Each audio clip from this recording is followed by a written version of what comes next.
ahead and turn it over to Coach and start with some opening comments. All right, just a couple injury things because I know you guys will ask, and this will help me be more organized. But guys who will miss spring ball, Tristan Alvano will be limited. Demetrius Bell will miss spring ball. David Borchers back at some point, but not initially. Jameer Khan, Connor Keneally, Turner Corcoran, Jalen George, Gunnar Gatula, Roger Gradney, Sua Lafuta will be limited. Henry will be Latofsky will be limited. Mac Markway will be out. Dawson Merritt out. Pierce Mooberry out. Carter Nelson out. Teddy Prohaska out / limited. Keelan Smith out. Evan Taylor out. We got. You made the hire official today of Pat Stewart. What felt right about that connection and how he can help this organization? Well, Pat's been a part of five Super Bowl teams, right? He's been part of 3 NFL teams. I've worked with him twice before, which, it's that when I say that, that's not friendship. That's knowing how adaptable and versatile he is. We're moving into a space in personnel where no one really knows what lies ahead. So you just need really smart people. And the concepts, I've always really appreciated the Patriots. If you're in the NFL, there's really 2 grading scales. The Patriots, the Belichick scale being one, which really takes into account, how you value different positions, and that, as they relate to others. Pat's always been really a difference maker, I think, in thinking about that, talking about that.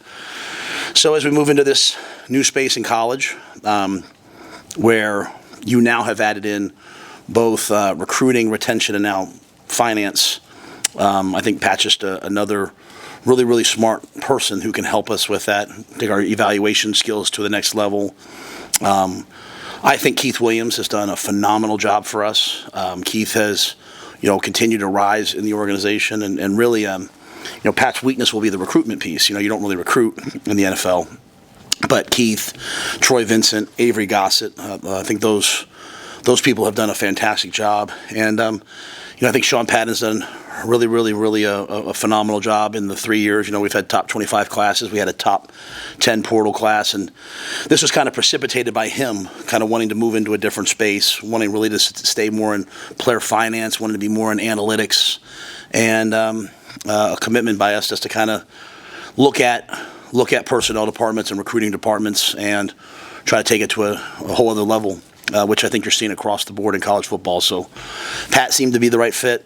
We're lucky to get him. He left a great job in New England. Very grateful to the people in New England to let him come, and we're excited to have him. Is he going to handle a lot of the transfer evaluations too? Because he kind of head up a scouting of being able to, evaluate transfers as they go forward. Yeah, I think he'll oversee. It's kind of like any other coordinator, right? It's the same as like Dana. It's the same as Butler. It's the same as Zach. He'll oversee it. He'll implement, the philosophy. The way we evaluate college players within the portal is going to be different than the way we evaluate high school players. And then the valuation that goes on top of that is completely different. Used to be, hey, we'd love to offer this guy a scholarship. We'd really love to have him. Now it's, hey, at what value financially are we willing to put on him? So, we'll build out the people below him that work with him. As I said, I mentioned some of the people already, Keith and Troy and Avery, and there's some more to be added. But I think he'll oversee that. I think the grading scale and the things that we're looking at, specifically in college players, will come from him, and we'll still stay with the same beliefs we have with high school players in terms of traits and certain things more developmental. Is it oversimplifying to say that it's all just moving more to look like an NFL model? Yeah, I mean even the rules, it used to be it had to be the 10 countable coaches, and then this year they allowed you to kind of change who went on the road. And there's some proposals out there that, like I remember listening to Notre Dame as they were in the college football playoff, substituting and having some of their recruiting staff out on the road. I think even a couple of their female work employees were out there, which I think is wonderful. And I think it's opened up a space, much like the NFL. I mean, why? Why do your coaches also have to be the people on the road? They already work enough, and so. I think things are moving actually in the right direction, and having people, what Sean has done in terms of building out the databases, and I mean, it's a full-on financial, model. and working with Jonathan Bateman and Haven, you can't be a penny over, right? You can't make a mistake, and so it's a really unique time. So I think it's moving very much in that direction, and but I don't think the answer is just purely. I didn't hire Pat just because of he's from the NFL, because it's very different still than the NFL. I just think the thing with Pat is he's just really smart. When I have a question about personnel, I call James Blanchard at Texas Tech, who's one of the kind of the difference makers out there that we hired years ago. I call Pat Stewart. I call these guys. So when Sean kind of indicated, hey, I want to do something a little bit different, we started looking at who could come in and kind of lead the evaluation part of this, and Pat stuck out. You get a sense coming out of Matt Grills if you feel further along in year 3 than past years, and are there any guys in particular who have stuck out with their voices and how they've led? Oh yeah, we're certainly further along than we ever have been. Just looking at us physically, right? One of the hard things that we've done is we've taken a lot of young players in the first 2 years, which leads to a sort of a young, physically and mentally immature team at times. Those guys are growing up. So I think you see a team that's bigger, faster, stronger, understands more what needs to be done, takes on things in a much more mature way less distractions. To isolate any one player, I don't know that I could, because I think there's so many doing a great job. In good news, there's not one person that's not doing a good job. There's no one that's sort of in the doghouse per se, as there have been in years past.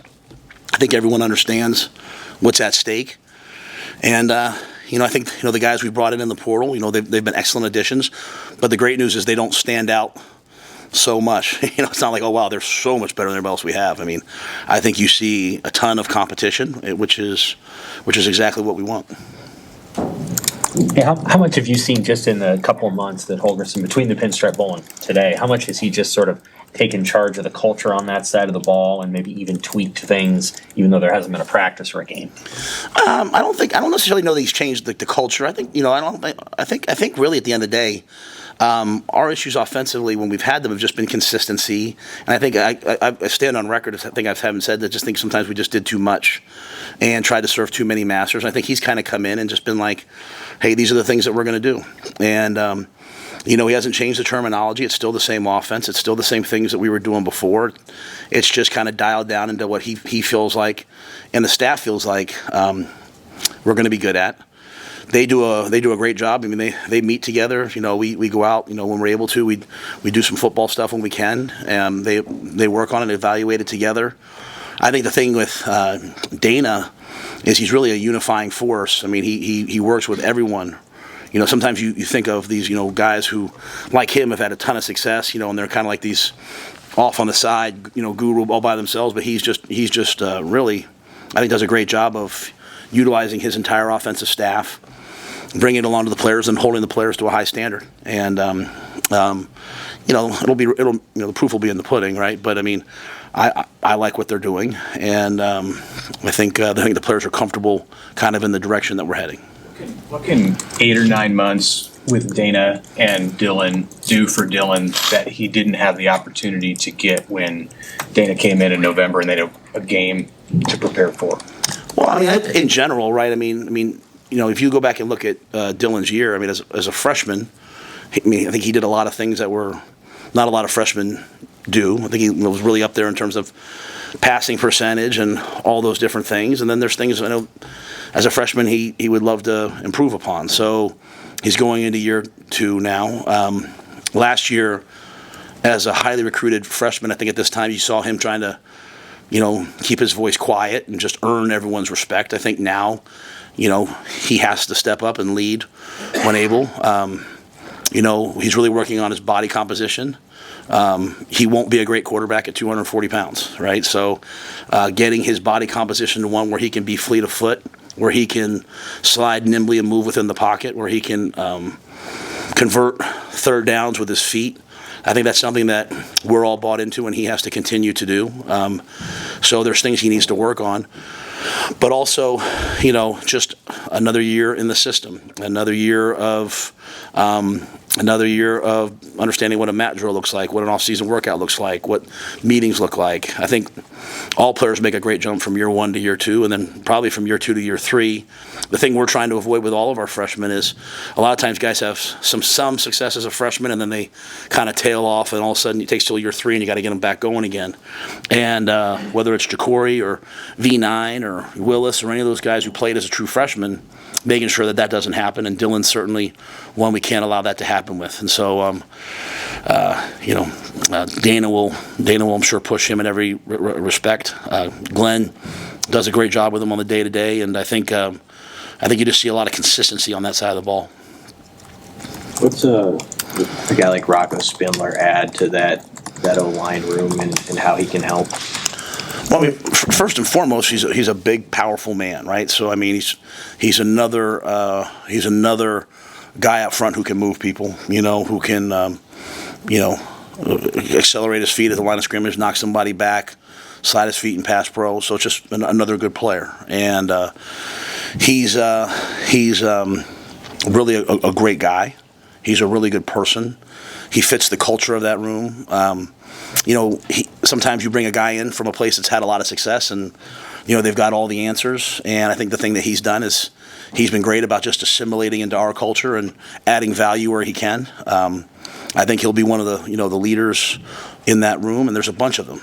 I think you see a guy like Justin Evans, who's really with the older guys gone, now it's kind of his time. Some of those guys, Turner, Teddy, Henry, Gunner, they're all hurt, right, coming out of the season. So the guys that you have practicing full time, the Justins, those guys are really trying to accelerate kind of where we are. And I think Rocco's just jumped right in. Great guy to have, be around, very mature, and I'm excited to do some football with him. I know you said last time you were up here, it's not the time to necessarily slot guys on the O-line, but Evans, does he start at center this spring, or how does that work? Yeah, I think he's been, we've been rotating both at left guard because he's had success there and at center. We have a lot of guys, that we're excited to see play this spring. Sam Sledge, Jason, Mashake Shock, all those guys. I mean, they're all going to have an opportunity. Grant Bricks, Preston, many more. Tyler Canuck's healthy, coming back from being injured at the end of the year, healthier. So they've all waited their turn, and while there's been some obviously big portal moves, for the most part when you look at college football, people are building their offensive line still through recruiting. And so it's I think people sometimes expect, I think players expect, well, I'm a big recruit, I'm going to come in right away. And the old model of, as an offensive lineman, basically to come in and redshirt the first year, be a backup the second year, your redshirt freshman year, and hopefully contribute and start as a third-year player. That's the model. That's the model of having a successful team. And so some of those guys are in their third year, they're in their second year. I think they're right on track. So we have brought 2 guys in that are older to help, but we have a bunch of guys we feel good about, and if we can get Turner, Teddy back, that will certainly bolster us as well. Ran that spring league last year. Do you expect that to return, or with smaller roster sizes, is the format going to change for the spring at all? Yeah, we won't do that this year. That was for a certain time and place. I think this year we have an older team in many ways, and so practice will look different. So I think that was just kind of something we did last year, really to try to build some competition and really get the guys learning to compete. I think now it's a little bit more about taking our execution, our situational football, and some of those things, and accelerating those. With the staff additions that were made over the offseason, how important is this spring, Matt, for just the players to build the trust with their coaches and vice versa? I mean, I think anytime you bring new people in, I mean that's college football now, right? There's going to be, hopefully not a ton of staff movement every year, but there's going to be player movement, and so we have to make decisions based upon really production and professionalism, not potential. And that was a big thing for us at the bowl game. We talked a lot about, we're past the point of potential now. Now it's who produces, who's a professional, and earning what you get. So having some guys come in, having obviously Eckler come in with a fresh set of eyes, looking at guys, having Snow there now with a fresh set of eyes, Addison coming in with a fresh set of eyes. Sometimes maybe you're a guy that you're kind of down the depth chart at your position, and someone comes in and sees something in you that the previous guy didn't see, and so. I think that gives a lot of guys opportunities. Terry and Phil coming in with the defensive line and outside backers. Just again a different group of people. So I think it'll be really, really important this spring. The off season's been really important, and the meetings. At the end of the day, as you have a more talented roster, you really can't waste a day. And I think our roster's the best it's been. I think the guys are developed, and so they have to take advantage of the opportunities they get. Does the purpose at all? You mentioned having an older team and some changes with the spring, but does and of course not having a spring game. Is there anything else significant that changes about what you're trying to get done in spring? Do you scrimmage as much? What's changing about spring football from your perspective? Just a spring game. I mean, honestly, we'll still do the same amount of work. Really, we had never really done the spring league before. We did that last year.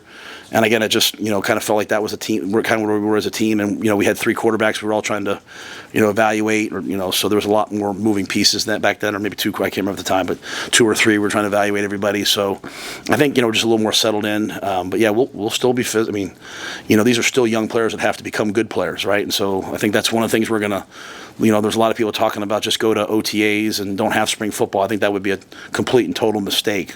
There's a lot of players here that don't know how to properly tackle at this level, don't know how to block at this level. And I remind our coaches, because several of them have been in the NFL, you coach in the NFL, you train players in college, you're teaching them, you're training them how to do it. And so sometimes you're taking players from other schools who've been trained for a couple of years and training them our way. So there's a lot that needs to be done. So it'll be a good physical, hard-nosed spring. But the only real difference being just what sort of the outside world sees in that spring game.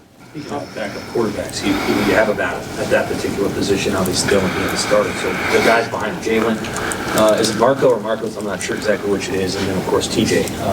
What are you hoping to see from all 3 of them? They're all kind of at different levels.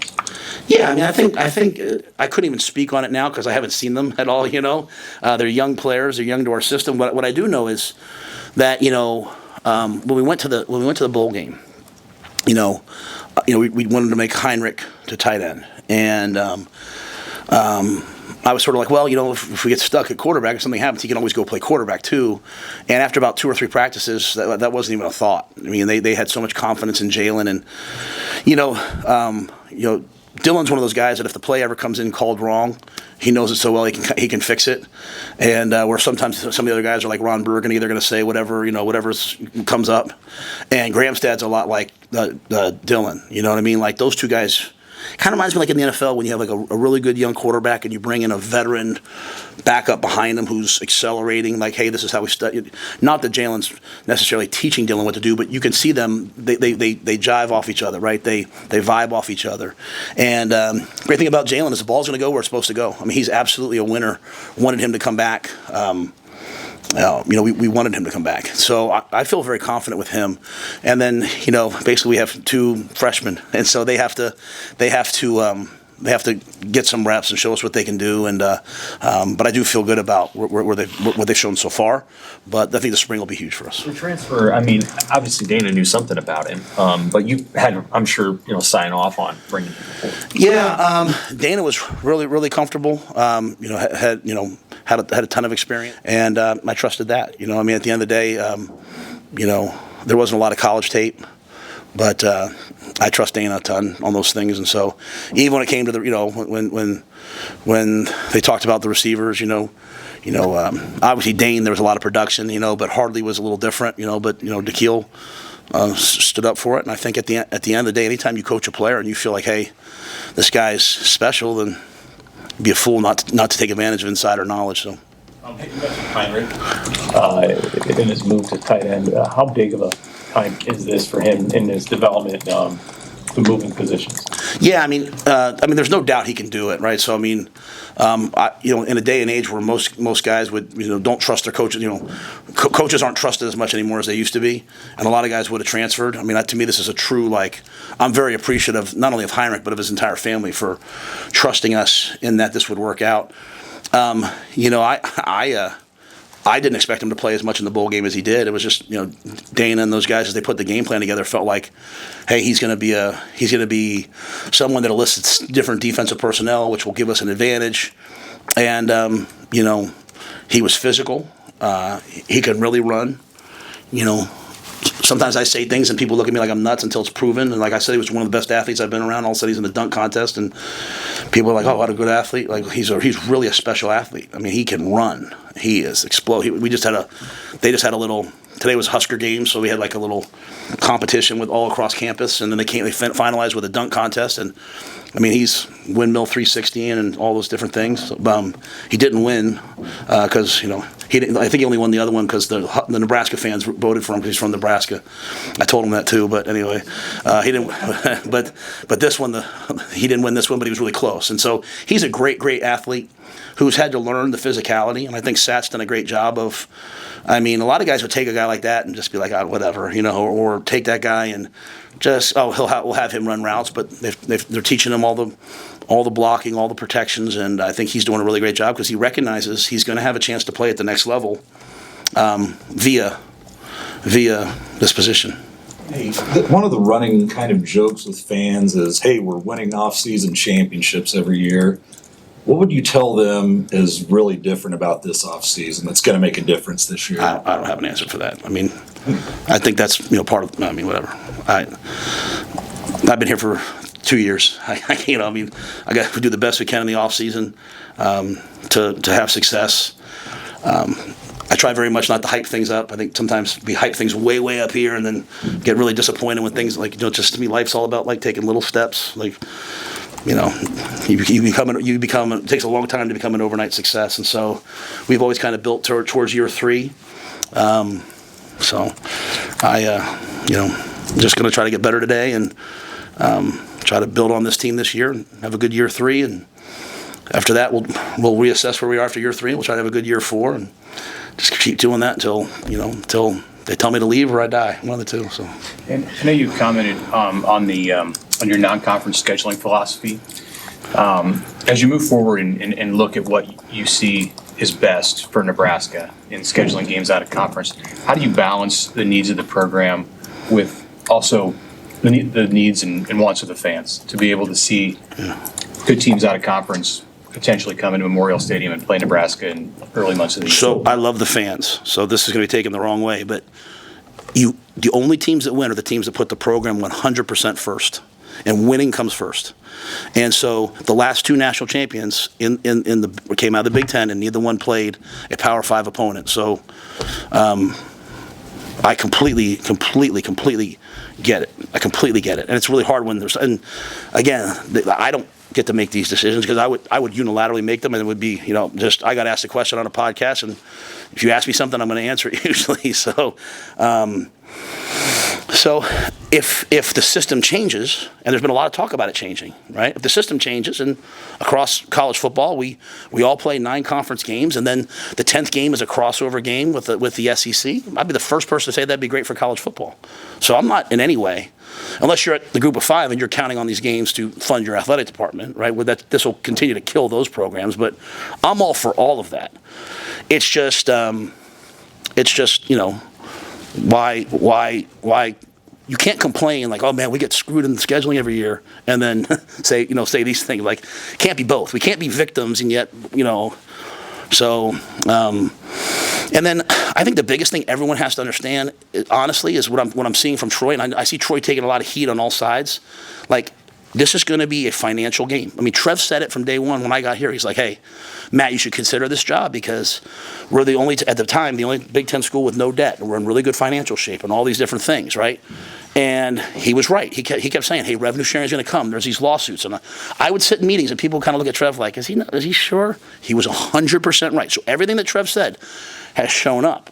So now it's about who has the money to both pay their student athletes through revenue share at the maximum amount and still provide the services for everybody. So there's going to be a lot of schools now that are going to butcher their athletic programs, right? They're going to just say, you know what, like, hey, these are basically club sports. Now they don't get to eat in the training table anymore. I don't want that.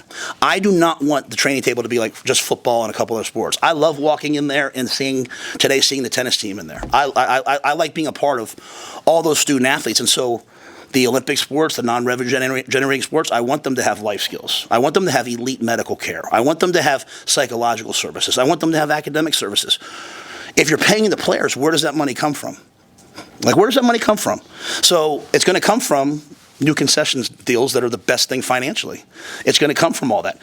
Now, I'm stupid for even saying this because I'm going to take a bunch of heat for it, but it's just like you can't have everything. You know what I'm saying? Like, we really want to win, but we also want this, but we also want this. It's like, you know what?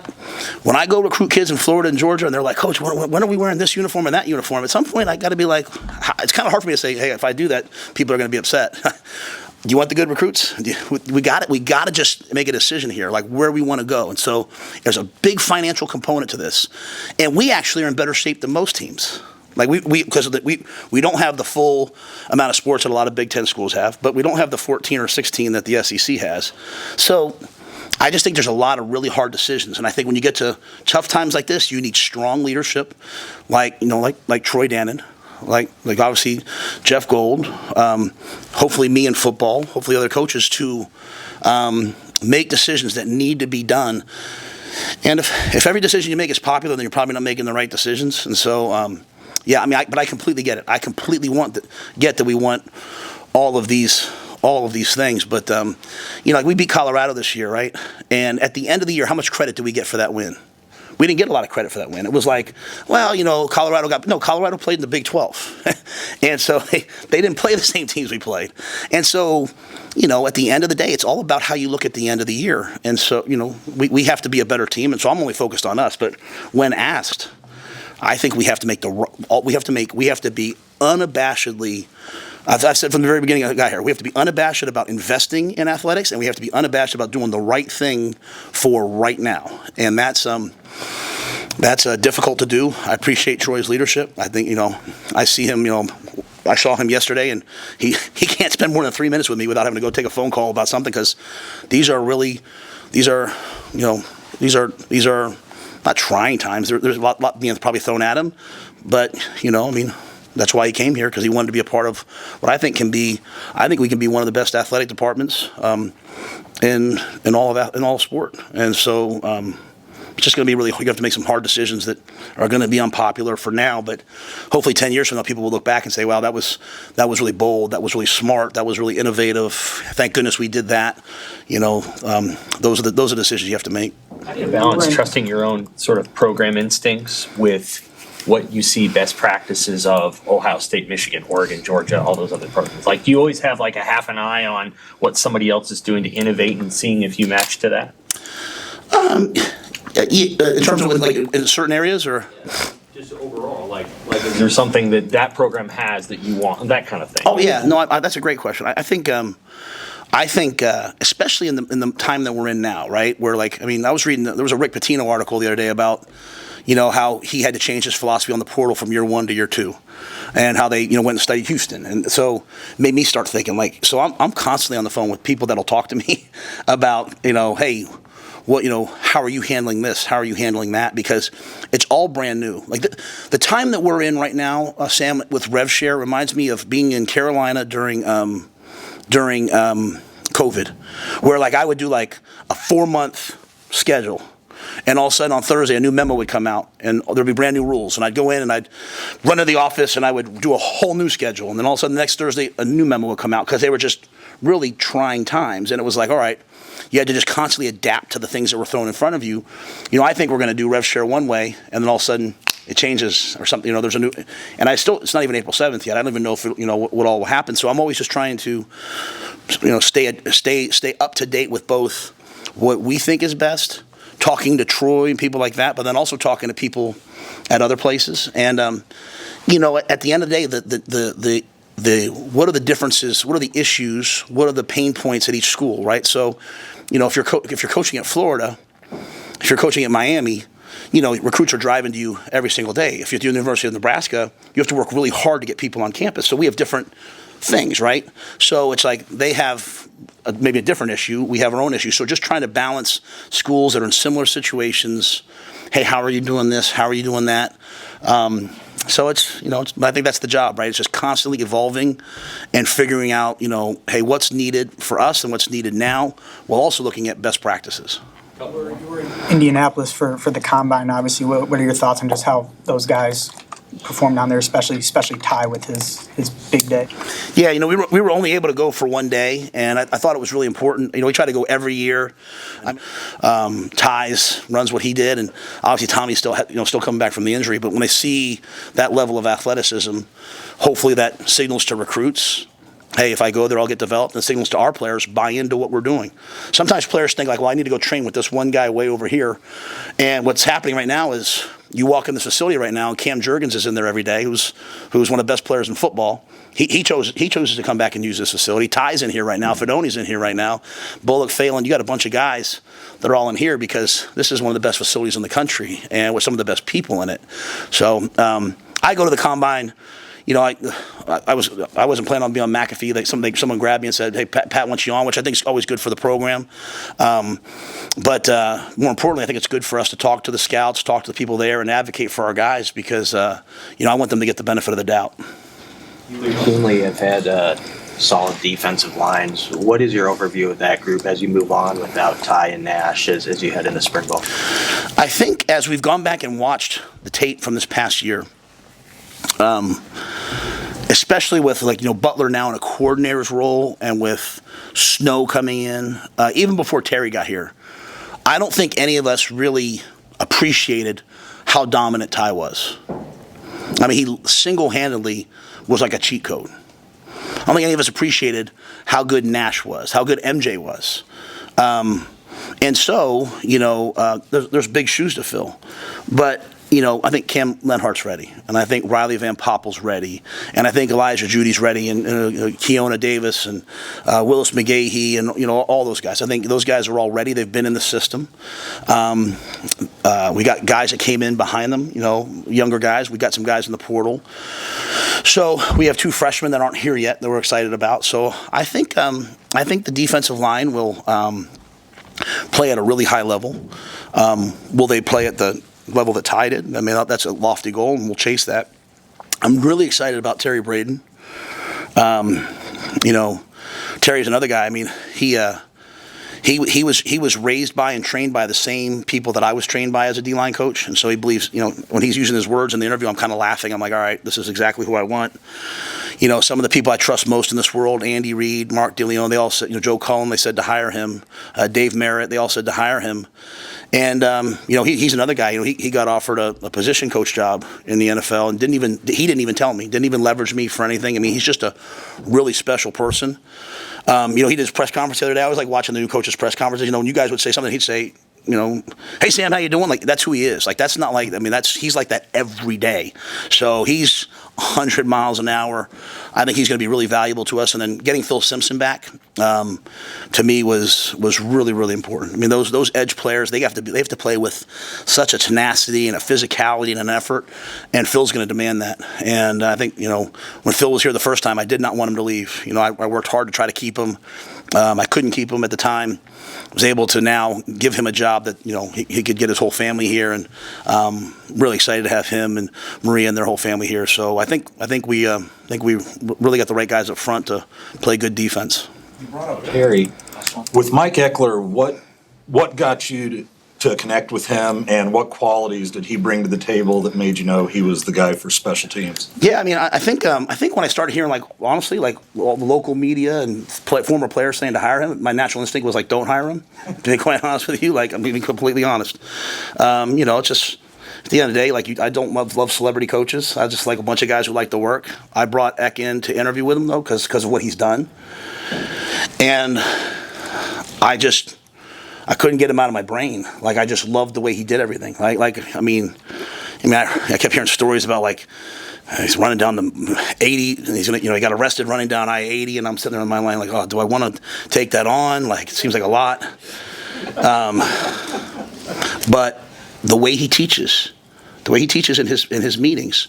I mean, I for years, I talk a lot about the Socratic method in teaching and getting players to respond and answer, and a lot of coaches just talk, and he's one of the best teachers I've been around. In fact, in the interview, I was like, Coach, I can't keep doing this, because he kept making me answer him. I was like, Coach, I can't do this, man. I got ADD. I'm tired.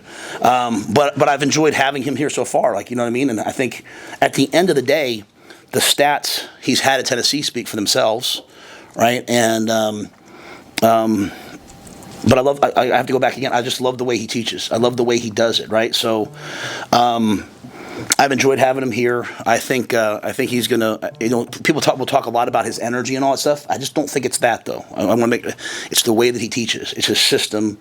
It's you could take that. You could take the way he's doing it, and you could take it out to seventh grade football. My dad coached seventh grade football for years, and I think those are some of the best teachers in the world. And the way he does it, the repetition, the commands, the way the guys answer back to him, I think those players would do his technique at a really high level. And he's an excellent recruiter. He's an excellent evaluator. I think he's going to help us in that area as well. So I'm fired up to have him. So you guys that said to hire him, you guys were right, and I was wrong. I want to make sure I give him his due, and I think since he's been here, it's just a ton of energy in the building. I'm a Northeastern guy. Like when he says to me, like, "Hey, Matt, how you doing today?" I said, "I'm good." He's like, "We don't say good, we say great." And I'm like, "Heck, I'm from New York. I'm good." but I think that's going to be good for our guys. I think he's, and what I like about him is he's an evaluator. We talk a lot about recruiters. The key is evaluation. And, him and Snow are two old school evaluators as they come in and see our players and, see guys like Bryce Turner. Bryce Turner is now 210 pounds. He was a 10-2 kid in high school, right? He's now up to 210 pounds, still running close to 22 miles an hour. And, a lot of guys, well, what is he? Eckler sees him and says, hey, I can use him like this, or I can use this guy like that. So that's really what I want. I want guys who find the players that we have and don't find what they can't do, but find what they can do. I want that to me is positive coaching. So I think he's been a great addition. And, we're only getting started, but already I can feel it, like we're starting right now at 6 o'clock in the morning. We're starting with a special teams meeting every day, 10 minutes, because him at 6 o'clock is like, like a vitamin E, you know what I'm saying? He's got a lot of energy and a lot of juice. And I think it'll be really good. And I need guys that would offset me, because if I walk in at 6 o'clock in the morning, it's going to be kind of, fire and brimstone. And he's a ton of energy. So excited to see what he does, and excited to see the things that he brings. And I love what he said in his press conference. He came for all that. He came for the challenge. And I think Brett Maher will continue to help us at a high level, and we'll do whatever it takes to be the best team on special teams in the Big Ten. Good. Well, Thanks.